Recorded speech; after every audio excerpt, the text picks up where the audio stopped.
नमस्कार दोस्तों, स्वागत है आपका आपके अपने यूट्यूब चैनल पर। आज हम जो बात करेंगे 2 मुद्दों के ऊपर। एक मुद्दे पे छोटी-सी बात करूँगा, दूसरे मुद्दे पे डिटेल में बात करूँगा। मुद्दे क्या है ये बता देता हूँ आपको। मुद्दा है पहला, आपका पास लाइफ पेंडिंग कर्मा का ग्रह कौन-सा है? हाउस नहीं, ग्रह।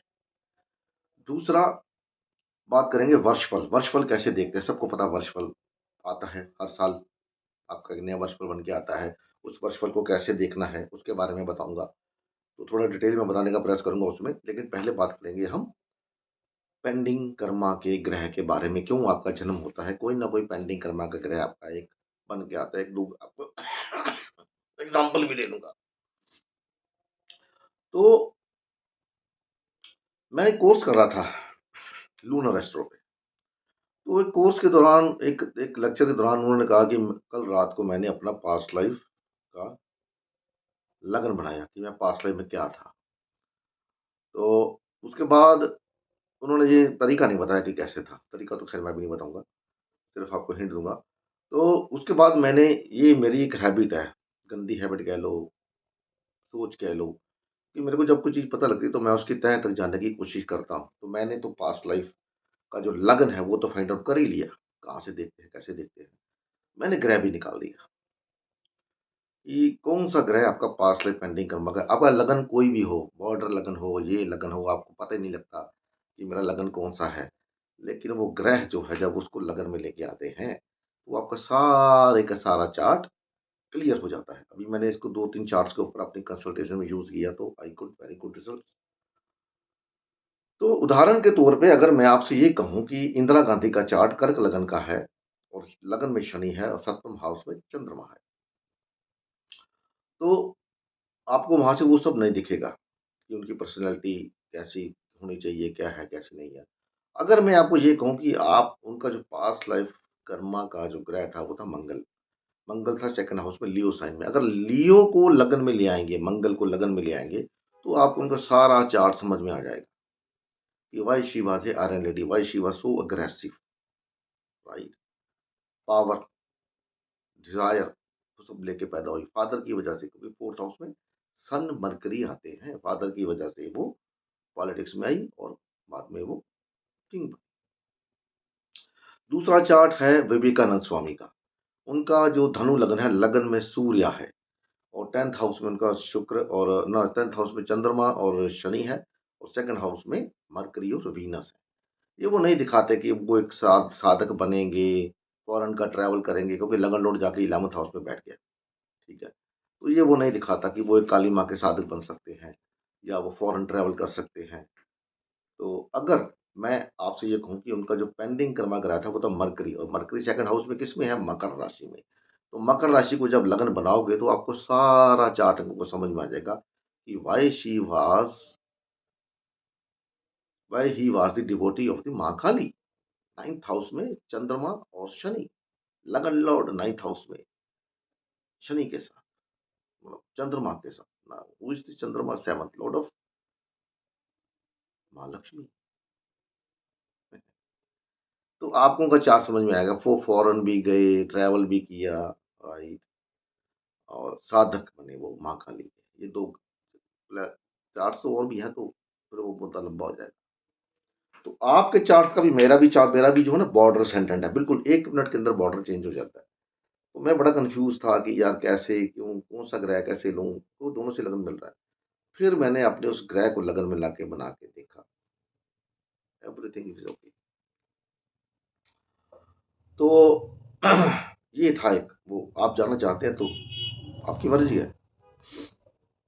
कैलकुलेशंस है, लंबी कैलकुलेशंस होती है, उसमें टाइम जाता है। तो मेरे को तो जो अभी इतना हैप्चुअल होगा कि मैं कंसल्टेशन करते-करते ही उसको फाइंड आउट कर लेता हूँ। एनीवे, बात करते हैं अपने मेन मुद्दे पे, फर्श पर। अब जिस दिन आप पैदा होते हैं, मान लीजिए अभी जो हम जो गिनते हैं कि 4 जनवरी, 6 जनवरी, 20 जून, 4 जून, 6 जून, किस भी महीने की किस भी तारीख को आपका जन्म हुआ, तो आपका ले दो अंग्रेजी साल। ये जो साल है, ये अंग्रेजी साल है। क्रिश्चियन मतलब अंग्रेजी। तो ये हमारा साल नहीं है। हमारा साल कौन-सा है? हमारा साल होता है जो हिंदू एस्ट्रोलॉजी के हिसाब से होता है। तिथि, वार, नक्षत्र, करण, राइट? तो मेन तिथि होती है। तो आप जब भी वर्षफल बनाते हैं तो आप क्या करते हैं, जैसे आपका मान लीजिए जन्म हुआ है 10 जून को, मान लीजिए सपोज़। तो तो जैसे ही 10 जून आएगा, 10 जून को आप अपना नया वर्षफल बना के देख लोगे। लाल किताब में तो वर्षफल ऐसे ही बनता है, सेम डे। तो लाल किताब तो मेरी समझ में आती नहीं। तो हाँ, उसके कुछ सीक्रेट्स मैंने डिकोड किए हैं, तो उसको मैं नहीं लूँगा क्योंकि वो समझ के बिल्कुल बाहर है। तो हमारे जो वैदिक के अंदर आपका 10 जून को अगर बर्थडे हुआ है, तो आप 10 जून को अपना वर्षफल का चार्ट बनाते हो और उस चार्ट से प्रेडिक्शन करनी शुरू कर देते हो। ये नहीं कि वो चार्ट काम नहीं करता, काम करता है, बिल्कुल करता है। लेकिन असल में काम कौन-सा चार्ट करता है, वो बताऊँगा आपको। तो आप क्या करें, अगर आपको उसको समझना है तो थोड़ा टाइम लगेगा आपको, थोड़ा मेहनत करनी पड़ेगी। तो मैं आपको मेन-मेन बताता हूँ। जैसे मान लीजिए आपका 10 जून को बर्थडे है, तो 10 जून को सूर्य रिटर्न होता है, उसी डिग्री पे होता है जिस डिग्री पे सूर्य आपके चार्ट के नटल चार्ट के अंदर है। तो आप क्या करते हैं, अपना जन्मदिन मना लेते हैं और अपना वर्षफल चार्ट बना देख लेते हैं। तो आपको देखना क्या है कि आपको ये देखना है कि जब आपका वर्षफल चार्ट बनता है 10 जून को, अगर आप पैदा हुए हैं तो वर्षफल के लगन में कौन-सा ग्रह आ रहा है, ठीक है? कौन-सा राशि आ रही है, सॉरी राशि आ रही है। उस राशि को आप अपने नटल चार्ट में देख लीजिए, लगन कुंडली का चार्ट में, तो आपका वो हाउस एक्टिवेटेड है। मान लीजिए वो आपका 5th हाउस एक्टिवेटेड है। 5th हाउस आपका मकर लगन है, मकर लगन के अंदर टॉरस राशि आती है और वर्षफल में आपकी लगन में टॉरस राशि आ गई। तो आपको बच्चों से संबंधित एजुकेशन, पंचम हाउस से संबंधित जितने भी सिग्निफिकेशंस है, वो सब आपके उस साल में एक्टिवेट होंगे, आपको रिजल्ट देंगे। लेकिन रिजल्ट लिमिटेड नहीं होते, रिजल्ट हज़ारों लिमिट होते हैं साल के अंदर, हज़ारों, लाखों। आपके साथ एक दिन के अंदर पता नहीं कितने इवेंट हो जाते हैं, जो आपने सोचे भी नहीं होते। तो आपने उस जो भी वर्षफल में जो लगन बन के आता है, उसको आप अपनी कुंडली में देखिए कि वो राशि कहाँ पर पड़ी है। तो आपको पहली बात तो उस साल आपको उस राशि के, उस भाव के रिज़ल्ट मिलने हैं। उसके बाद वो प्लैनेट जैसे बैठे हैं उस वर्षफल में, उनके रिज़ल्ट मिलने हैं। उसके बाद आपने क्या देखना है, आपने देख लीजिए मुंथा। हिंदू एस्ट्रोलॉजी में मुंथा की बहुत वैल्यू है। अब मुंथा क्या है?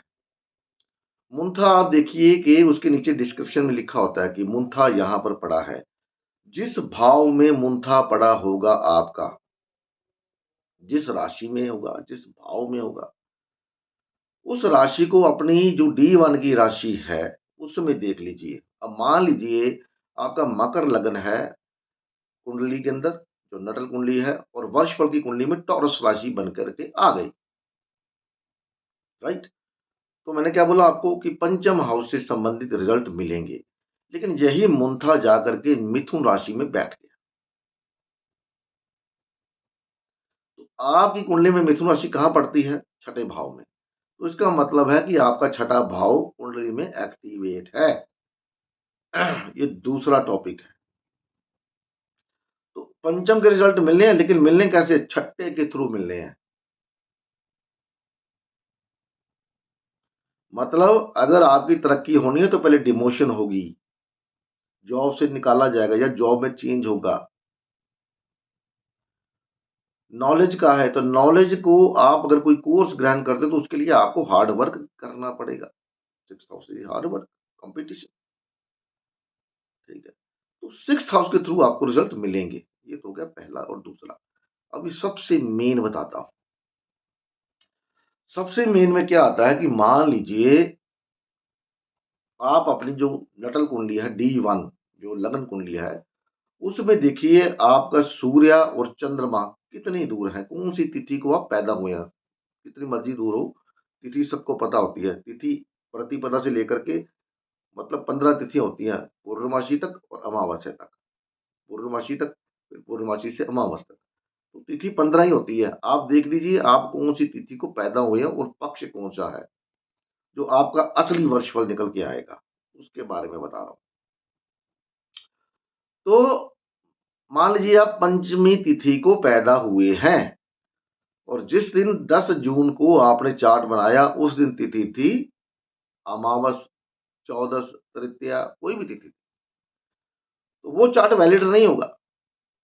मैं आपको बता रहा हूं, वो चार्ट वैलिड नहीं होगा। हालांकि उसके रिजल्ट मिलेंगे आपको, लेकिन उतनी प्रगाढ़ता के साथ नहीं मिलेंगे जितनी प्रगाढ़ता के साथ अभी जो बता रहा हूं उसमें मिलेंगे।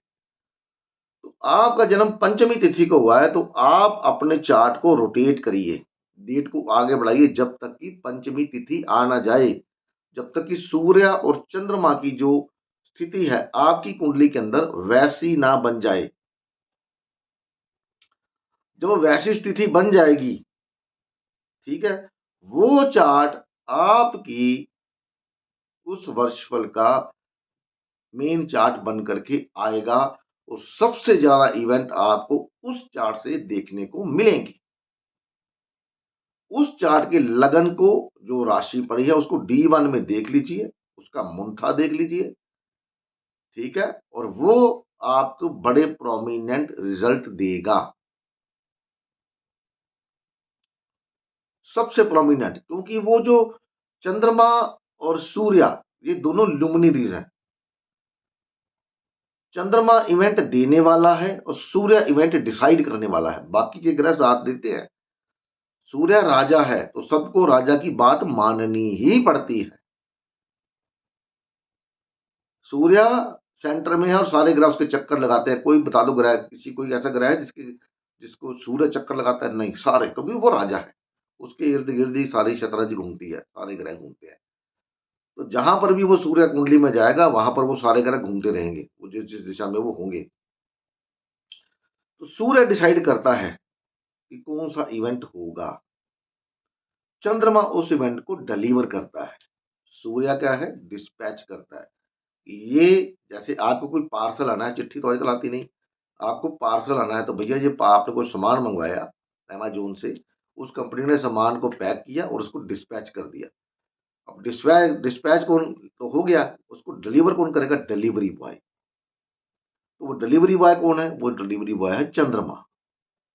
तो अपनी जो कुंडली के अंदर देखिए आपका जन्म कौन सी तिथि को हुआ है, और अब जब आपका वर्षफल आएगा, उस वर्षफल पे जब तक सूर्य और चंद्रमा उस स्थिति में नहीं आ जाते तब तक वो आपका वर्षफल नहीं बनेगा। और इसमें 2 4 5 10 दिन तक का गैप पड़ जाता है। क्यों? क्योंकि सूर्य तो 1 महीना लेता है, सूर्य तो मतलब वही 1 महीना जो उसका रूटीन है उसी में, चंद्रमा 27 दिन में पूरी पृथ्वी का चक्कर लगा लेता है। इसीलिए आपको पता है कि खर मास और ये अधिक मास तो तभी आते हैं, क्योंकि हर महीने में 3 दिन 2.5 दिन बचते हैं, तो कुल मिलाकर के वो 30 दिन बन जाते हैं, 36 दिन बन जाते हैं। 1 30 दिन बनते हैं एक साल के बाद, 32 33 दिन बनते हैं। तो उस 32 दिन में क्या करते हैं, वो खर मास यानी कि अधिक मास निकाल देते हैं। और चंद्रमा आपका इवेंट देने वाला है। ये थोड़ा सा कॉम्प्लिकेटेड है, लेकिन अगर इसको आप समझ जाओगे तो आप इतना पता चल जाएगा भैया इस साल मेरे साथ क्या होने वाला है। उस हिसाब से आप अपने आप को रेडी कर सकते हो। 9th पावर एक्टिवेट हो रहा है तो मतलब आपका ट्रैवल होने वाला है। कोई ना कोई फादर के साथ, गुरु के साथ इवेंट होने वाला है, घर में कोई धार्मिक कार्य होने वाला है, कोई लॉन्ग ट्रैवल होने वाला है, कोई नई एजुकेशन शुरू कर सकते हैं, राइट? ये हो सकता है। 10वें भाव में तो उस भाव तो अब आपको सब पता है, मेरे को पता है, बताने की जरूरत ही नहीं है। किस भाव से क्या देखते हैं आपको सब याद है, सब पता है। इतना तो मेरे को पता है कि मेरे जो व्यूअर्स हैं वो जानते हैं। तो इसको अगर आप मास्टर कर लोगे तो प्रेडिक्शन आपकी ऐसे आएगी। आपको कुछ देखने की जरूरत नहीं है, वर्षफल उठाइए और प्रेडिक्ट कर दीजिए। लेकिन वहां तक पहुंचने में आपको थोड़ा सा मेहनत 6th हाउस से गुजरना पड़ेगा। 6th हाउस साधना का भी है। अब साधना किसी ने करनी हो तो क्या वो आसानी से होती है? उसके लिए कितना सेक्रीफाइस करना पड़ता है। क्योंकि 6th से 10th कौन सा पड़ा? 3rd house. लास्ट वीडियो मेरी किस पे ऊपर थी? Sacrifice 3rd house, right? तो वो सेक्रीफाइस, वो हार्ड वर्क, वो मेहनत आपकी साधनाओं को पूर्ण करती है। तो जब आप इसको पूरा करेंगे, मैं तो जब चाह मेरे को तो जब चाहिए कुछ मांगना होता है मैं ऊपर से मांगता हूँ। भैया कुछ दे दो नया, तो बोलता है, ले। मेरा इंटेंशन गलत है ही नहीं। मिलते हैं अगली वीडियो में, तब तक के लिए नमस्कार।